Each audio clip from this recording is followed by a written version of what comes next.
whoever's listening to this right now can engage in their next challenging moment that happens in their life, or when they go home and something happens, pleasant or unpleasant, they have more tools, like an internal capacity and capability to be with anything. Like that's a truly powerful individual.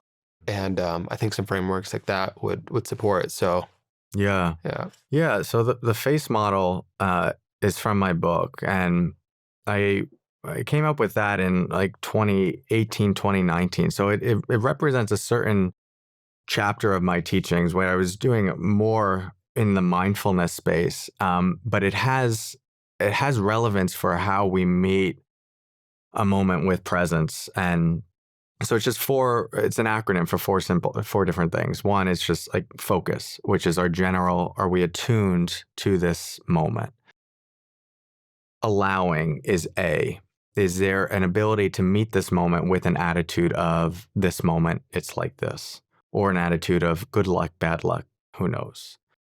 Curiosity is kind of like the glue in it, with the moment. It like pulls us in of like, oh, what's here for me? What's being presented here? What can I learn from this moment? Or just like, what's it like to be in interaction with this moment? And then E, embodiment, just make sure we're not caught in our head, that we're actually like attuned to what's happening in our body and the wisdom of our body.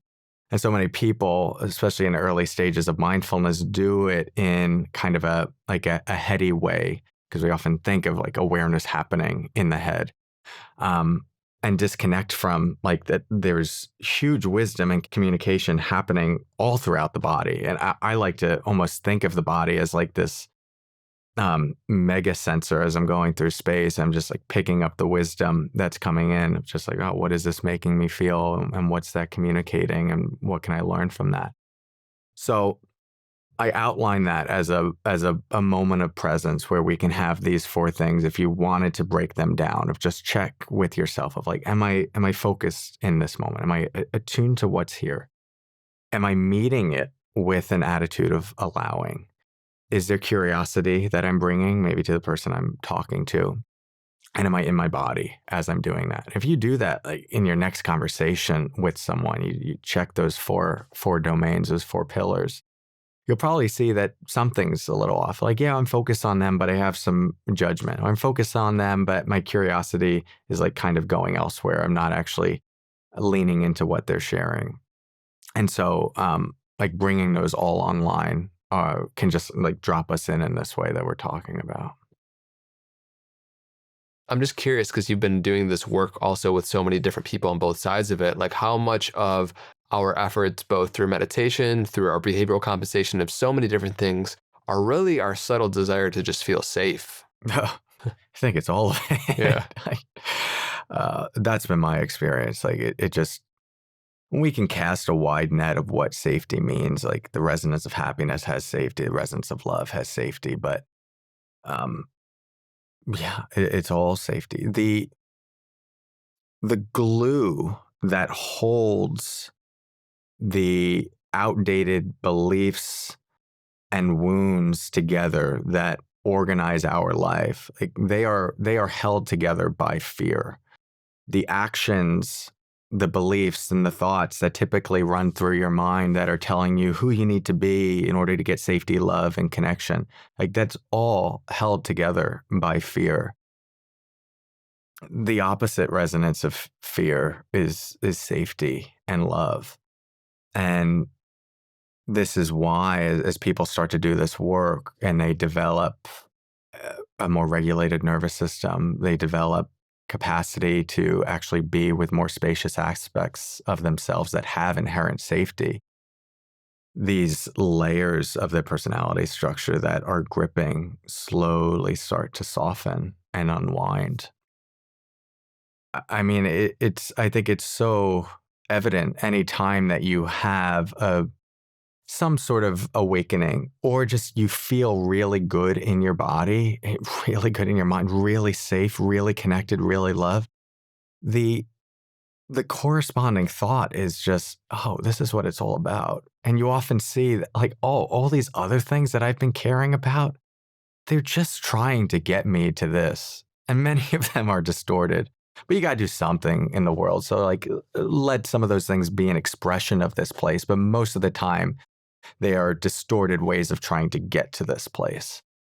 And, these practices are ways to just get back there, see that it's your true nature, and then let that true nature illuminate life itself. That ability to give reassurance to yourself.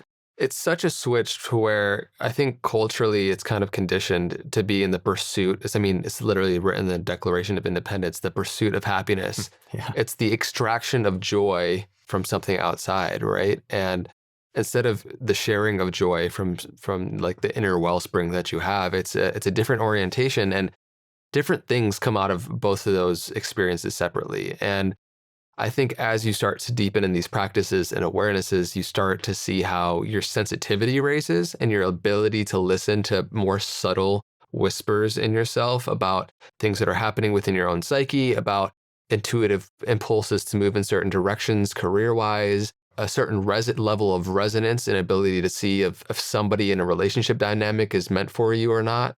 Like all of these things you start to attune to more. And that is an incredible place to live life from, instead of just the wants and desires from ego. And so, what's the difference of texture from desires that arise from stillness versus desires that arise from ego? My experience of uh, stillness is there's a spacious, non-arguing quality. The the choices that come through don't actually have the resonance of being a choice. They don't have the resonance of being a decision. They're just like a receiving. From the personality structure, the ego structure, they take a lot of other different forms, but they tend to be noisy. They tend to be pushy. Uh, if you turn your attention away from them, they tend to grip a little bit more. They really try to convince you. And so that inner knowing, it's not as loud, but it's steady. And it's something that when you let yourself get quieter and you let yourself get more safe, you default to that space. And this is like the simple prescription I give to people who are trying to discern, like, am I leading my life from ego or am I leading my life from soul, if we were to put that word on it? It is, take note of the moments in your day when you feel most grounded, most safe, most connected, and most happy. These are moments where the fear aspect of your personality structure are not going to come online. And notice in those moments, how does your system orient? What does it think is possible? How does it feel about the relationship you're in? How does it feel about your work? Where does it want to go? What does it feel is possible? Then contrast that with the moments throughout the day where you feel tight, fearful, stressed. Where does your attention go in those moments? How do you feel about the relationship? How do you feel about your work? What does your mind convince you need to do? Sometimes you need to contrast that many times to see that there's a distinction, and many times to actually be sold on the reality of, oh, there's something happening over here, for the fear parts of you to start to get on board of like, maybe they don't know everything as it relates to what's going to give you happiness. But that simple practice is a way to start to, at the very least, attune to, there's a place in you that you can orient to from a different resonance, and it will pull your life in a different direction that's not conditioned by fear.